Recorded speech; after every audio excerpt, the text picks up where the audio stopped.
Hey, yes, I'm recording. Hey everyone, this is Dee. Welcome to Catalyst Energies. Thank you for joining me. I'm so grateful that you're here. Oh, thank you for joining me, especially for this new moon report for May 22nd, 2020. This is a new moon in Gemini, 2 to 3 degrees of Gemini, and we're going to talk about the new moon and all the other transits that are surrounding it and how incredibly important they are. We're going to talk about the first quarter and then give kind of an overview of everything else leading up to the culmination point of this new lunar cycle, which will be the full moon, a lunar eclipse that's happening on June 5th at 15 degrees 34 minutes Sagittarius, and then the sun will be in 15 degrees 34 minutes Gemini. And so I was going to actually do the whole full month, but there's just so much happening. And covering the eclipse, I think, is really important on both ends. So there'll be a part 2 to this when it gets closer to time to talk about the full moon lunar eclipse. But for now, let's talk about the new moon that's happening. This is basically, just shy of like 10 minutes here of when the moon is going to be conjunct with the sun at 2 degrees 4 minutes of Gemini. And we're getting into this territory now, aren't we? This Gemini territory. We have Mercury here. We have Venus retrograde here. They are also conjunct on this day at 21 degrees Gemini, which the Sabian symbol is a tumultuous labor demonstration. And it symbolizes this revolt against the privilege that is inevitable as we, as sides are understood and clarified in the dance of life here. So we'll get into that as well. And obviously now we have all of this Gemini energy. The true node is now in the last degree of Gemini, meaning that the south node is at the last degree of Sagittarius. And since the full moon will be a south node eclipse where the moon will be when it's full, we have some things to talk about how this whole cycle is going to play out. What else we have this day is not only Mercury conjunct Venus retrograde, we also have the sun in Gemini, pretty much right before having the new moon conjunction is going to be in a trine to Saturn retrograde in Aquarius. So this is, and then on top of that, Mercury is also going to be square Neptune, and that just happened yesterday with Venus when the sun went into Gemini. So we are now starting to make this, we're turning a corner, absolutely turning a corner. And what this new moon is allowing us to do is get very clear about what intentions we're setting when it comes to the formalization and almost crystallization of an idea. So let's talk about the Sabian symbol for 3 degrees Gemini, because this is where the new moon is happening. So new moon is when the sun conjuncts the moon. They're in the same degree together. And so there is this unification piece. And this is why we are able to sow a seed of new intention, right? Because these two polarity points that are represented by the sun and the moon, the yin and yang, the masculine and feminine, that creative potential, they come together into an understanding in this particular degree, whatever degree it is every month. And then from there is a spark of creation, and intention that can be set. So we're talking about early Gemini, so the realm of ideas, the realm of thoughts, messages, communications, language, learning. Telepathy is a big part of the Gemini archetype. It's brought up quite a bit, and as we'll see later, there is a connection with telepathy later in the cycle when we get closer to the full moon lunar eclipse. So for now, though, we're just kind of starting to get into this zone with Gemini. And this is, the archetype is of the lovers. It is the twins in the sky, one in the past, one in the future. It is straddling opposition, but also acknowledging that separation and unification, that what appears to be separated is in fact from the same source, but this is the nature of separation. And now we've gotten to this point, obviously with the change of the season, with the sun moving into Gemini, it does represent the seedling that has germinated from the seed, right, has pushed its way up through the soil, and now it is finally surfaced and come up from the darkness. And this is really the Gemini aspect. And such a young new moon, it's really about these very kind of curious and you know, unattached ideas that are starting to grow when we first come to wake up, basically, or come out from the darkness, however you want to conceptualize that. You know, we're at the beginning stages of this.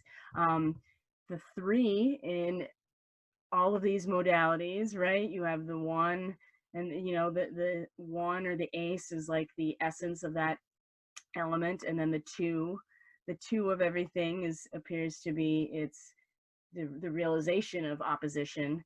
And then when you have the threes, it is the first, you know, real foundational synthesis between, you know, it is the creation of the new thing from the synthesis of the polarity, right? And so the three is very foundational. It represents the trine aspect energy, because it's really about a triangle when we're thinking about the three angles in a triangle and how sturdy the base is, and you have an apex. So 3 degrees of Gemini is represented by the Sabian symbol of the Garden of the Tuileries, which is in Paris. And so if you can look here, this is just something I grabbed off the internet. This is, you know, from the 16th century originally, and was definitely part of the grounds of anybody who was royal. We're not going to get into the whole thing, but it wasn't until the French Revolution, actually, that these grounds were made open to the public, and now anybody can visit this garden if you go to Paris. So this is the symbol of the degree of 3 degrees Gemini, is this garden. And what does it represent? This is especially how old it is and how connected it is to like the aristocracy. You know, there's a formalism that comes along with this degree that is really about the potential of what we can bring into form when it is focused. Our ideas are focused, but it's still very young. It's just that first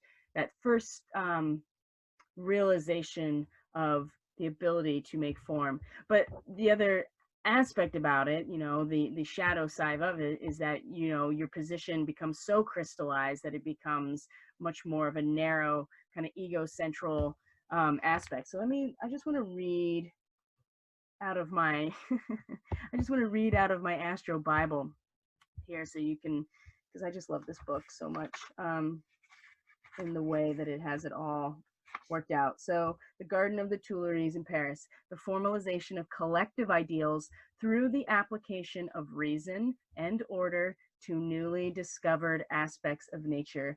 You know, representations of the classical spirit and its need for order and symmetry. That's important, order and symmetry. The reign of the French King Louis XIV followed the Renaissance. That's also something that's important about this, which was filled with the excitement of a new spirit of discovery and a period of internal troubles, right? So we are really embarking now on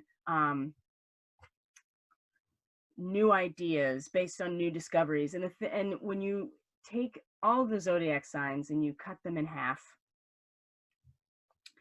each half of the sign, so 15 degrees and 15 degrees, represents some aspect. So with Gemini, for instance, the first half is all about discovery, right? Discovery is when you're exploring the range of ideas and thoughts and learning. And then exterioration is the last, and we'll get there because this is certainly where Mercury and Venus and our true node are in the back half of Gemini, which is exteriorization. This is reporting on what you've discovered, externalizing it, communicating it out, making it more of something beyond just what you are holding inside, but taking it and trying to put it out there. That is how we exteriorize what we've discovered. So here, this is all about the discovery aspect, and we're discovering what we can do with what we've discovered. And it kind of forces a consolidation. Remember, we're still pretty close to Taurus, which is a consolidating energy. And so we start discovering all these new energies. We start discovering new ideas, new information, new ways of thinking, and we can get very excited about uh, what that looks like and what the potential is, right? So the downside is the formalism can be a narrow type of experience, and it says a narrow intellectual crystallization of dualistic concepts. There's a formalism um, that goes that can turn into like rigid rules, right? And so this is where we really get to be in this moment right now of deciding if we're going, we're going to take a side regardless, right? Because eventually we're going to get to Cancer.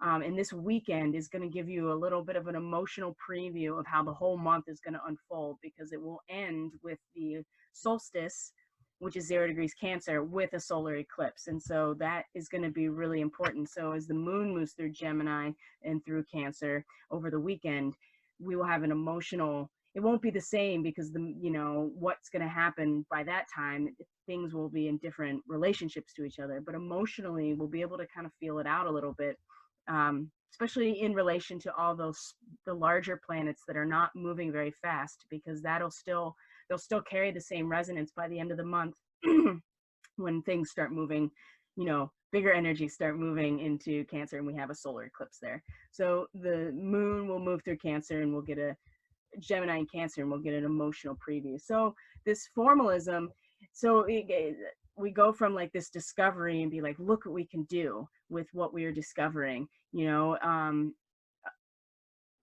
there has to be some sort of reaction to consolidate our ideas at all into anything. Otherwise, it's just like, it's just endlessly going off into the ether. And there is consolidation in order to bring things into form, but we have to be careful about how far we go. And this is where the opposition aspect of why we have to keep our heart open and keep ourselves, human and humane to each other, because we're going to be really excited. And I think that there's some solar weather coming in too, apparently, to come in with this new moon, and like there's just a lot of energetic like blessing coming through right now. And so, having an idea of what these archetypes really stand for can really give us a sense of like empowerment and ability to, see the future and at the very least, be prepared for how we're going to ride that wave. But it does feel like that either way, it's certainly showing us that there is always a period of internalized trouble when we're in a period of new discovery. And that certainly is not, we're not getting out of that either right now. And so to think that things are going to settle down and we'll all go back to like what things were before is really foolish. And I'm sorry I don't want to be offensive. That's not anything other than looking at this astrology. We are embarking on new territory, and this is especially true because Venus and retrograde and Mercury and the true node are all in Gemini, and now we have a sun, and we have our new moon here as well. So and the nodes will be here for the 18 months. You know what I mean? This is going to be life. This Gemini Sagittarius axis is something we're going to be dealing with collectively over the next year and a half. So this right now is making it very personal, right? We're talking about personal planets, Mercury, Venus, the sun and the moon, right? This is very personal to each and every one of us. And so depending on where it is in your chart and how it's aspecting can give you more information, obviously, but as a general collective, we are definitely going into a period of new discovery. And so how you plan that, how you want to work with that. Do you want to stay rigid and dogmatic in your stance, or are you excited about what we're learning and like what the potential it is for us to build out of that? So that's kind of the new moon in and of itself, that archetype. So before that even happens, right before that, the moon is going to trine Jupiter retrograde in Capricorn. So it's also going to emotionally kind of anchor back in where the sun trine Jupiter was just a couple days ago. And that was beautiful. That was a beautiful, beautiful opening.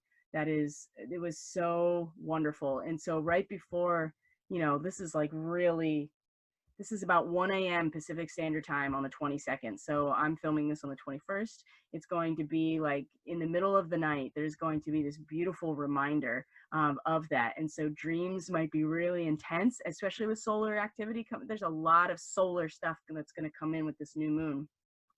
And so when the moon trines Jupiter, it's going to be kind of like an emotional anchor to that. So I wouldn't be surprised if the dream world tonight is very active and very emotionally enlightening in some ways. So that's going to happen, and then she immediately goes void, of course, and then she does, and then in the meantime, this is when Mercury and Venus retrograde go conjunct in 21 degrees Gemini, which is the tumultuous labor demonstration. And it's symbolizing, once we get, we're already exteriorizing everything we've discovered, and that means sometimes that there's just, you're acting out the opposition because they're still in Gemini and there's still opposition. And this specifically is a opposition, a revolt against the privilege that does grow when one side goes unchecked or unbalanced, because it does happen, because what you're talking about is the inevitable seesaw of everything. And so just because it goes unchecked doesn't mean it doesn't have its counterpart. It's just the counterpart has been, equally giving power in order for this other side to have power. But eventually you get to the point where the human desires and emotions and the things that make us human, which is wanting to be like sovereign and free, will no longer tolerate the lack of balance, right? And this is where something like a labor demonstration, because labor and class is like the most basic fundamental human rights issue I think that we can deal with, other than slavery, I think. And those things are directly connected to economics. So that's that's an intersectionality that can be explored later. But when we're talking about the revolutionary impact of mental concepts upon the collective emotions and desires of people, right? So Mercury and Venus is retrograde right now. So she is like this imagery is crazy, but I feel like it works because she's going retrograde. So Venus is already the Empress, right? She's already the yin feminine energy that draws it to her. She is in the space. She is the space. She is the earth, right? She is isness. She is beingness, right? That's in a physical way. And how we sense things, right? That's what she represents. And retrograde, she's just drawing it all to her, and it's making it very real. And it might be very uncomfortable, especially when we have this revolutionary, this emotional outburst that's coming from this, this imbalance of ideas or power that goes along with it. And then you have Mercury. I mean, they're coming together. So it's just going to be not only in the mind, but in the body. And she is definitely already been here. And now she's going back over it and being like, oh, what is this? What does this actually all mean? Now that Mercury's here, it's just kind of like a total, like a wake up moment of just like, oh, you have different ideas about what that means now. Perhaps different than you had the last time she was here. You know what I mean? And it's certainly, we're being stimulated by the ruler of Gemini conjuncting here. And so she's really being supported by this mental framework that Mercury's providing. It's just like, use your mind. If it's uncomfortable or you're feeling agitated, whatever, because it's tumultuous. So nobody's getting away from how it feels. But Mercury is there to be like, use the mind, and maybe search out what the revolutionary mental concepts are and bringing them together. So it's a very intense transit is to happen with all this other stuff. So that's happening, and at the same time, this is all overnight tonight, right? This is all in the middle of the night. We haven't even gotten to the morning, which is the sun trine Saturn. So the sun is right before it gets to 2 degrees, is going to trine Saturn. So at 2 degrees Gemini and Aquarius, 2 degrees Gemini, Santa filling the stockings, right? We've gone from the glass bottom boat of the first degree of Gemini, all of the possibilities in, you know, but you're not totally submerged in them. You get to look at them from inside yourself, and you're like, oh, look at the whole world underneath there, all the possibilities. And then Santa's filling your stocking. It's just like, oh, look at all the blessings, right? I mean, Gemini starts out great. It ends in it ends so rough. Except for this last degree. I kind of like this last degree, although it's interesting. I wonder if we could have picked a better, collectively pick a better symbol. But Gemini starts out just great. By the end, it's really just like, oh my God, can I even deal with you anymore? Right? Because that's how you feel about anything that you're in opposition with. So we haven't even gotten to the new moon. So we have Mercury, Gemini together. We have the moon void, of course, right now. And then we have the sun trine Saturn in retrograde in Aquarius, right? Now, the sun, Santa fill in the stocking, that is amazing. That is just like, oh, look at, we're getting everything we want, right? And is in total trine to Saturn retrograde in Aquarius at 2 degrees, which is an unexpected storm, an unexpected electrical storm. So those two things don't seem necessarily like they would be supporting each other. And so that's with a trine, you have to like actually feel out what it is. How do these two aspects actually support each other? Well, Saturn at this 2 degrees Aquarius clearly is, you know, is retrograde now. So it's going back, is going to go back into Capricorn. But for the time being, I mean, we are living this degree of Aquarius. It's not so much about the storm itself, which is more about Taurus, 2 degree Taurus. It is about what we do in the face of the storm. That's what 2 degrees Aquarius is really about. What are we collectively doing? And Saturn is like, you know, a paternal father figure that's just like giving you boundaries and telling you exactly, not even telling you what to do. It's just like, no, this is how you learn, is like going through the process. And there's not a lot of like compassion. Well, there is, but there's not a lot of wiggle room here with Saturn. And Saturn is the original ruler of Aquarius, so strong here too, especially so close to Capricorn. Saturn's been teaching us very directly, in a very direct, physical, material way, what do we do? What do we do in the face of a crisis? You know, how do we collectively get there? And so this trine is just like, this crisis and what we're going through is Santa filling the stocking, right? They're the same character. We just don't see it the same because one is Saturn and we're just like, you know, being disgruntled because of the boundaries that you can't, you know what I mean? That is just the reality of life. And it's retrograde, so it's even more, right? This storm we have to get through and that we have to learn how to manage if we want to be truly in the Aquarian age, right? Like, we can't get past this. And we're coming back to it. There, you know, it's whoo-wee. You know, there's Saturn will be back here later in the year, and then we'll finally go past into full-on Aquarian age, which is going to be, wow, it's going to be incredible. But for now, so yeah, we see this, but it's also at the same time as Santa filling our stocking, which is like, I'm giving you all the blessings that you need right now, even in this situation. You will thank me later when you realize what I've been giving you, but it's all about perspective right now. Who are you looking at necessarily? You know, how are you viewing these figures? So this is just bam, bam, bam. Then Mercury also squares Neptune. So not only is the tumultuous labor demonstration highlighted with the conjunction with Venus retrograde, it's also now square with Neptune and Pisces, which is like, hey, are you going to trust this ascension or what? You know, and this means a lot of different things to different people. And again, squares are not something you resolve. You just lean into why they're uncomfortable and you learn something from that situation and then move forward with that new perspective.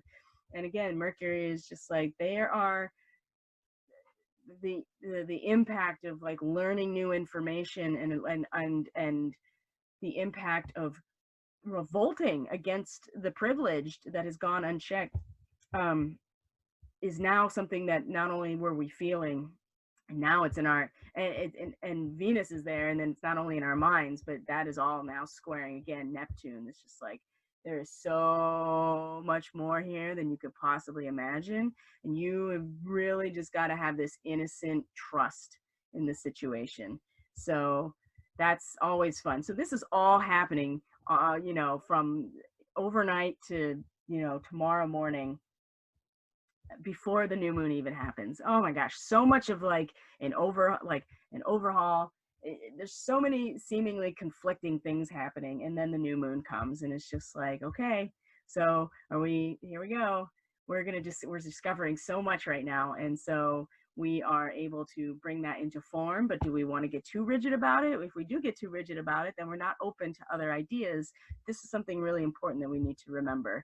And this is the energy we can work with over the whole lunar cycle. So this is just Friday. What else do we have? The moon is going to then come and square Mars in Pisces. Okay, yeah, this is, and then also sextile Chiron and Aries. You know, this is just the crystal ball gazer here. Are we going to be able to look at the big picture and interpret what that means in real time, or are we going to keep saying it can only be one or the other? We got to deal with that, of course. Everybody's got to deal with it, and the moon is certainly going to give us, especially in this still this discovery period of Gemini, when the moon comes to sextile, you know, support here, this Chiron, and Chiron supporting the moon. It's really our mental acuity can be really sharp, and can certainly help us see the bigger picture and discern the details, and help kind of, you know, heal this wounding. Because really this is like, if you don't see the big picture, you're a victim. But if you don't see it for the details, then you're also a victim, I guess. I don't know. It's more about healing the codependency of needing duality in order to have an identity, right? And so this is, you know, this is just the Chiron thing. It's just going and going. But what's interesting about the moon is going to square Pisces, the Mars in Pisces. And this Mars in Pisces, wow, this is really going to be, there's two ways to go with this, and I've been talking about it a lot, but it's pretty clear to me now that Mars in Pisces is either the divine masculine, and it's your choice, right? The divine masculine coming online and really being, so what's the divine masculine? And it's a healthy masculinity, action, courage, ambition, drive, potency, desire to act, you know, it's all of those aspects, and it's from a fire creative potential. Mars is the superhero, right? Mars is the action hero. Mars is the warrior. So spiritual warrior, right? Total tender, heart open, but warrior energy, right? Here to stand with the collective as the divine masculine, healthy masculinity. This is where we can be. Or Mars is going to double down on that victimhood, because that's definitely where Pisces is too. Pisces represents the victim and the martyr, right? Because there are no boundaries here. And you know what I mean? Like there's no there, and it's no emotional boundaries, because we're all together. And there's a lot of victimhood energy with Pisces if we let it, right? And it's also about delusion and illusion. Pisces is, you know, Neptune rules like the media. And so that's the other thing too, is to keep in mind with Neptune and Pisces with the media. It's just something to pay attention to, that's all.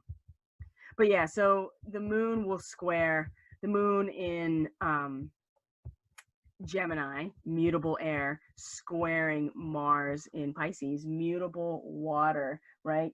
Changing and shifting to fill whatever. It's really just expansive more than anything else. Uncompromising. This is this degree, uncompromising, you know, standing in your faith no matter what. That's where Mars is. And the moon at this degree, when it squares it, again, squares are not resolvable. it's going to be the bucket and the well, right? Or the trust in the natural that the natural world will provide.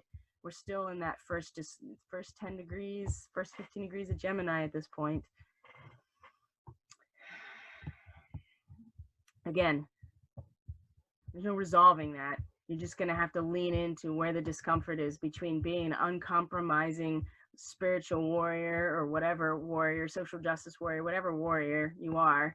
You're going to feel that tension between that and this really internal, like very personalized experience of, you know, trusting the natural world, trusting what the earth can provide when it comes to water, because this is about the well and the bucket, you know, the bucket and the well is only filled by the rain.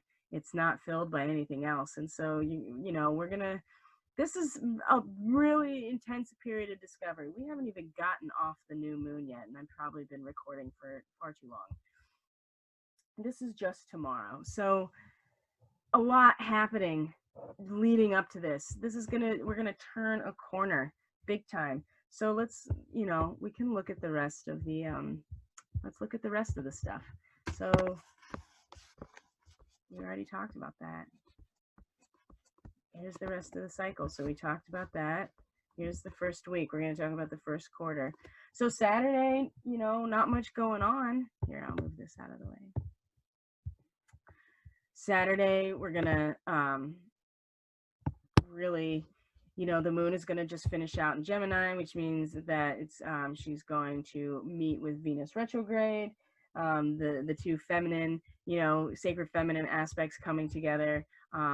And she's now starting to, you know, pull back from this tumultuousness a little bit too. And so showing us like where we still are able to kind of master the duality without getting pulled into the emotional aspect. Because the closer we get to Cancer, the more emotional things get, which is why when you get to 0 degrees Cancer, you have to pick your team, right? This is where your emotional security comes from, because you find where, and not saying like pick your team as in like whose side you're on, unless you're talking about your own side, but you pick your team, like where's your integrity, where are you rooted emotionally, what gives you your personal power. So the moon's going to hit Venus retrograde and just, you know, it's just going to be kind of it's really going to be a day of integrating this whole new moon energy on Friday. And then the moon is also going to square, then it's going to come and square Neptune as well. So emotionally too, by, you know, Saturday, I feel like the agitation could certainly become a little bit more extreme as the moon moves through Gemini. And this is, again, remember, it's going to be a preview, an emotional preview of how the whole month is going to, you know, unfold probably out in front of us and manifest in like real time. So emotionally, we'll kind of get a sense of what this is going to feel like over the weekend. And then Sunday is where we come into the Mercury is going to quincunx Pluto retrograde, so that's important. But really, we're going to talk about here is Mars. Mars will come into the 8 to 9 degree of Pisces and sextile Uranus. This is a jumping off point for us, especially after the weekend. It's going to be very intense. There's going to be a lot of need to integrate everything that happened. Emotionally, it might get a little like adversarial potentially. And then when we come around to the very end of Sunday into Monday morning, these two are going to come into an aspect, and it's going to be, and then the moon will come into Cancer by the end of the day as well. This is a jumping off point, really, or you know, a springboard in some ways, because where Uranus is right now, this 8 to 9 degrees of Taurus, is really about our ability to make the most out of the darkest period. And this is, you know, Uranus is the planet of our awakening, right? It is the awakening of the collective. If you want to track what the awakening is doing, honestly, just track Uranus, and what Uranus is doing with other planets and points, because it'll give you a really good indication of what stage we are in, right? And so 9 degrees, it's a fully decorated Christmas tree, and it's about our ability. When do you decorate a Christmas tree? In the winter, when everything is dead and cold and dark. And Uranus, our awakening right now is about our ability to make something and celebrate in the coldest, darkest time, right? This is where Uranus is right now. It's really giving us the reinforcement to decorate that Christmas tree, because that's the thing. And you do that as a family, you do that as a community, as a whatever group, you know, a tight-knit group of people. And it could be the whole globe. It doesn't really matter. The point is that there is this warmth that comes from coming together and decorating the tree in order, and it symbolizes the, you know, the Yule time. It symbolizes our ability to really make something, celebrate something in the darkest time.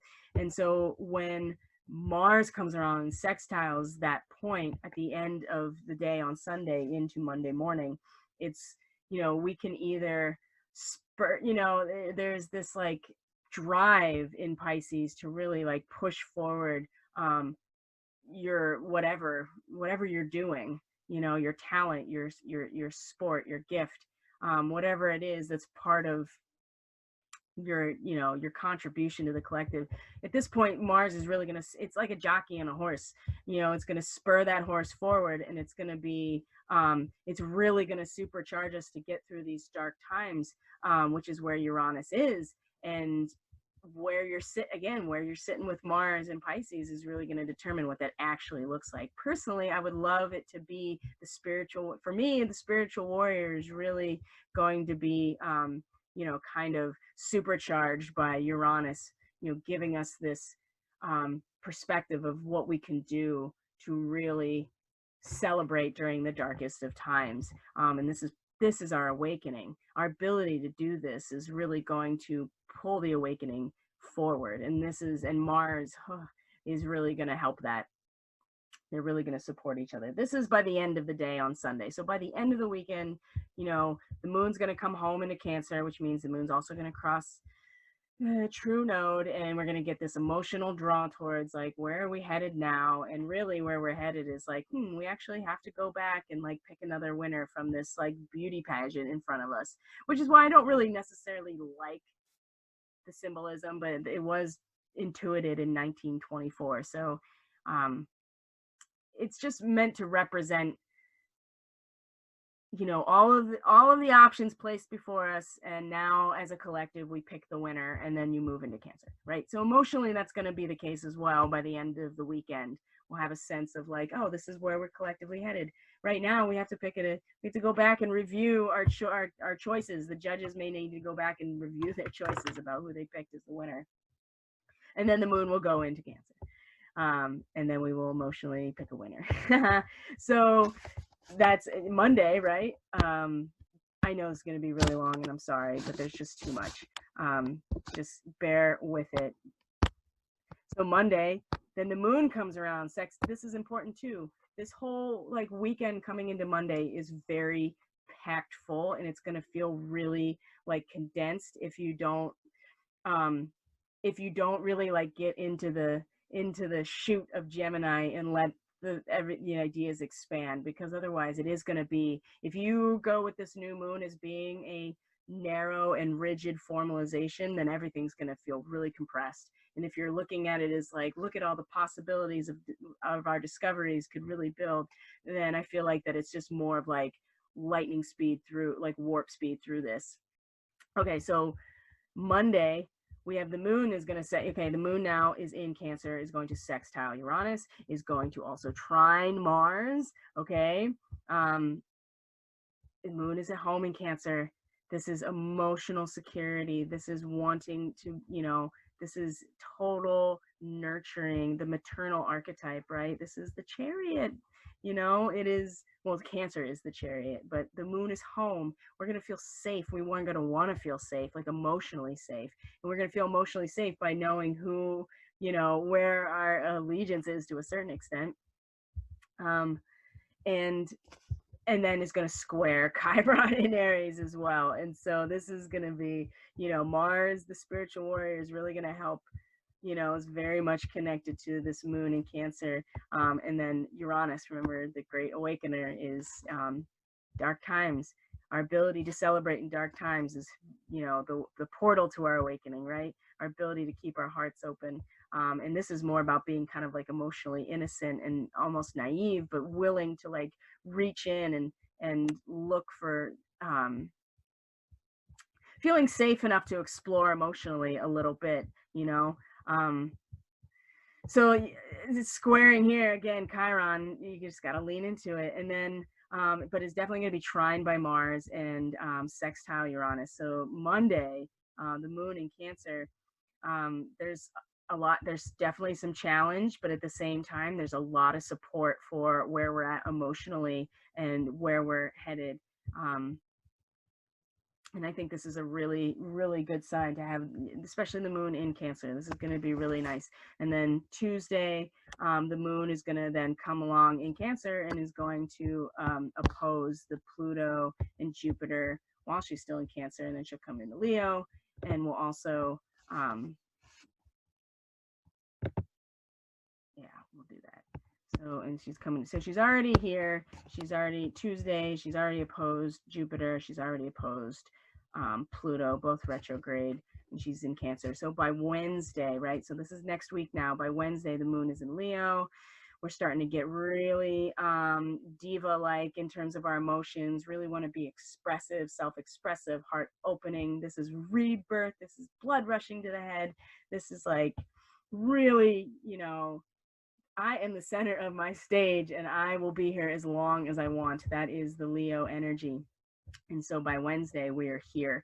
The moon will oppose Saturn. Remember Saturn in the second degree of Aquarius retrogrades? It's just like, no, I'm trying to show you what we need to do in this crisis. And I'm not going to just make the crisis stop, because that is just, there is no stopping it. It is what has happened. It is what's happening. It's a continual storm that we have got to live through in order to learn. And so the moon is going to be opposed here. So emotionally, we're going to be like, I don't want to. In fact, I want to spread my ideas as far and wide as I possibly can, with as much vigor and self-confidence as I can get, as I can muster. Wow. By mid next week, I feel like it's emotionally going to be game on in some ways. And then Mercury at this point is going to conjunct the true node. And so at this point too, we're also going to be like, maybe we do need to go back.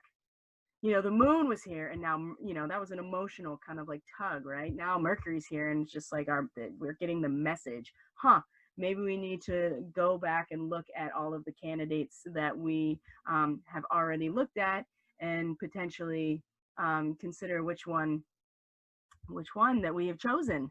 And remember, the nodes move backwards in the zodiacal wheel. So we're going to be moving away from this and getting less exteriorized and more, you know, we're going to start breaking down the ideas into going back into discovery as well, collectively. This is going to be really hard for people, because Sagittarius is where the South Node is, and this is where the lunar eclipse is going to be. And this is going to be really difficult, I think, to give ourselves the space and trust ourselves enough to be able to take in new ideas and discover new paths of being. So where are we at? And Thursday is Mercury is going to enter Cancer. So what's the first decan? The first decan of Cancer in the tarot, Mercury in the first decan of Cancer is the Three of Cups. It's abundance. Oops, excuse me. Let me plug in my computer in. This is going to be really nice. And now, you know, the Gemini will kind of, it won't be so much in the mind anymore. It's going to be a lot more now starting to be in our emotions once Mercury gets into Cancer here. So there we go. And where does that put the moon? Now the moon is in Virgo, and this is when we're getting close to the end of the cycle, because we are Thursday the 28th, and we'll come to Friday the 29th, which is where the first quarter square is, and that's the end of the first quarter in the square. So we have the moon, or the sun, still in Gemini, and then the moon will square at 10 degrees Virgo. Ooh, Moon of Virgo, we want emotional purity. We want to be organized. We want everything to be in its place. We want to master ourselves. There is a significant discipline when it comes to Virgo, to be of service. And that's where the discipline comes in, is to master ourselves. And so emotionally, we are, especially this degree, I want to read it real quick, and there'll be more. I'll put out content around this day specifically, but this is more to just get an idea, because especially Virgo, because we're really going to be tested now. This will be our first crisis in action of what we're doing with that new moon, because two heads looking out and beyond the shadows. Okay, this is the moon at the first quarter square. The growth of true understanding born out of the transcendence of duality, even while immersed in the world of duality. All right, so we already know where our first challenge is going to be, and it's going to be this emotional, this emotional experience, this intuitive landscape that wants to be immersed in duality, be able to manage duality without being immersed in it. And this will be part of the Virgo aspect. But where the sun is in Gemini, is going to be all about the duality. And as we get closer to, as we're moving along in Gemini, especially 10 degrees of Gemini, this is like a superior ability to challenge nature and play with danger. Okay. We're really, you can see how this can start getting out of control, especially now that Venus is getting closer to the sun. They're gonna come and see each other. And we have the sun sextile Chiron as well that day. Okay, so this is leading up to the first quarter, and I would say the real themes here are really getting a sense of what it is, what it is that the new discoveries, right, with the new moon, are we going to allow them to get formalized and rigid and act out of that, and then come to a point at this first quarter square where we can't even like emotionally see the possibility of living beyond the shadows, and get totally sucked into to this nosedive that we're about to take because we're just like so confident about ourselves? Or are we going to allow these new ideas to really inspire us to build something really beautiful?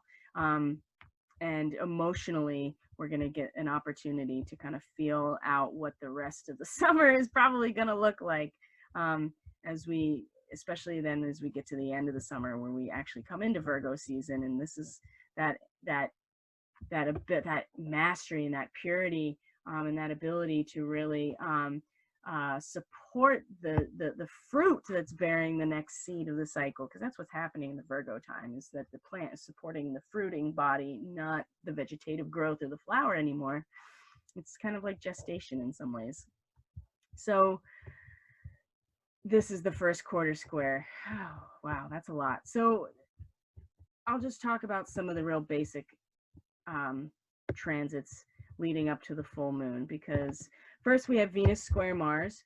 Okay, Venus and Mars are going to square in Gemini and Pisces. Okay, so the sacred masculine and sacred feminine are going to square off at this point in these two mutable signs. So we just have to be mindful of that. This is when we first move into June, right? And right after that, then the Venus conjuncts the sun in Gemini as well. And so even though there will be this tension with our spiritual warriorship, whatever that means for us at this point, then the sun's going to come right up and just really support where Venus actually is. And I think that this is something to keep in mind when these two are square with each other, is that the sun's going to come right behind and support her cause.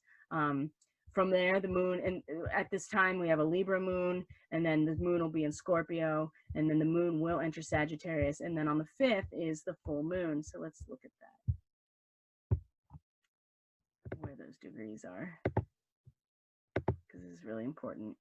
Here we go. There we go. So Mercury now is in Mercury is now in Cancer. is going to sextile Uranus. This is where the moon was just a couple days ago, right? It's doing all these same things. The moon in Cancer, sextile Uranus, the moon squared Chiron, right? So now Mercury's there. So that was an emotional relationship with that stuff. Now Mercury's here, and it's right here in the mind. The ideas, the thoughts, the information. Now is also in Cancer, is going to sextile Uranus, and is then going to square Chiron in Aries. And so we are going to have a real mental, sense of our emotional abundance at this point.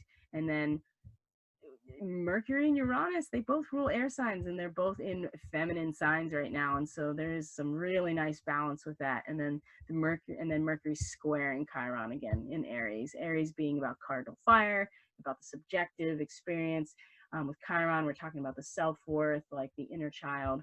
And then Mercury, is the Cancer is the mother, right? Of course, the child, the tantruming child, the Chiron in Aries is in square with, the rational aspect of mom that knows how to communicate, but also is using the logical side of her to, hold space really for this, but at the same time standing her own ground in her mind and her ideas and the way she communicates. So I think this is really going to be helpful, especially when this moon, this full moon lunar eclipse happens, because I'm going to talk about this degree, and then I think that's going to be enough. And I'll leave this up so you can write it down. So 16 degrees of Gemini is a woman protester, a woman activist in an emotional speech. You'll see why this is all relevant. And a woman activist in an emotional speech dramatizing her cause, a passionate response to a deeply felt new experience. So now we have the sun here, right? Full moon.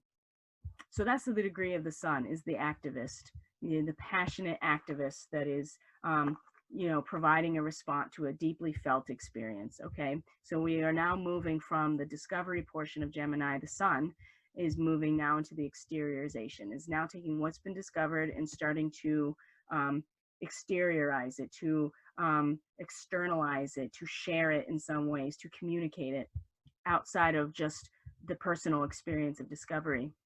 So in opposition to that, so that's your masculine, conscious, young aspect of our personalities, the sun. And then you have the moon, which is the feminine, the priestess, right? The divine feminine in her most pure form is the moon. And in Sagittarius, moon in Sag is, first of all, Donald Trump's moon is in Sag. I'm just going to say that. So I have to look at the degree again, but and his sun is in Gemini, so he actually has a sun Gemini, a sun moon opposition in his chart. So the moon in Sagittarius, Sagittarius carries with it, a lot of optimism and honesty. That's the thing about Sag. It's all about the truth and the big picture and the deep understanding of, and the understanding comes with the abstraction of all the things that you learn about the underlying fabric of reality that you learn in Scorpio in the 8th house. And so then you're able to abstract these ideas into symbols and archetypes. And then from there, you're able to transfer it. And this is where teaching comes from, and guruship, and mastery, philosophy, religion. That's why Sagittarius has to do with all this stuff, because it's like the big picture. It's also where the South Node is. And so now has moved into, the opposition of the true node is now moving into Sagittarius. And so that's why we have an eclipse, because the path of, because the position of the moon is now actually crossing the point where the path of the moon crosses the ecliptic plane. So there's a lunar eclipse, which means that the shadow, the earth is in the earth is in a position between the moon and the sun where it casts a shadow. And so when we get the eclipse, the moon is not fully illuminated. There's a shadow cast, which gives it usually a red color. So we're not getting full reflection. There's a distortion because there's a shadow being cast where normally there's full reflection emotionally. So we have to be very mindful about this, because the sun is in a position where it's a passionate response to tyranny, essentially, because or a deeply felt new experience. But when it's deeply felt and it's new, a lot of times it feels bad because it's new and it's in opposition to what we usually feel. So that can feel tyrannical to some people. Okay, this is where the sun is. The moon is the same. When we get to 16 degrees Sagittarius, the symbol is a group of seagulls that are following a ship. You know, they tail behind the ship in order to, you know, get food from here. Seagulls fly around a ship in expectation of food. The easily acquired dependence of psychic desires upon the stimulation of social circumstances. This is where we need to be very mindful, because when you have, you know, a lunar eclipse, you're already, with the moon and the full moon, you're already dealing with a culmination point, but there is going to be, it's eclipse. The earth itself is eclipsing the full reflection of the moon, the culmination point. So there is going to be some shadow that we don't necessarily, and things get put into place in a way that aren't exactly comfortable, right? So, and there's not going to be full illumination because it'll be the moon in some ways will be shadowed by the earth. So it just depends on, you know, your level of intuition, I guess. Animals drawn into the circle of what human society produces find it easier to depend on humanity's handouts rather than to pursue their usually difficult search for sustenance, right? This happens in a lot of different animal groups, is that you go for the easy meal, right? Seagulls have no problem tailing behind human production in order to get their meal, because otherwise life in the wild, you know, it is wild and it's free, but it's also a consistent process of trying to get sustenance. When you can get the easy meal by, you know, tailing behind humanity's ability to provide, then that's what they do. And it's this idea that like natural instincts will feed on the reactions of the socially conditioned mind ego. And this is where I think that we have to be very mindful about the territory we're about to head into. Now, if you've known about this for a while, right? I've been talking about this Gemini and being able to like, that's not what I wanted. This Gemini time and being able to really manage it, then you are well aware of, you know, where we're headed here. Okay, here we go. Sorry about that. And if not, though, this is where I feel like that we could be very easily led astray if we're not careful. And we're talking about, there's nothing wrong, and there's nothing wrong with being able to provide nourishment. It is up to those other beings to want to follow, you know, they circle, right? Have you ever watched seagulls? They circle. Okay, and it's not even just humans either.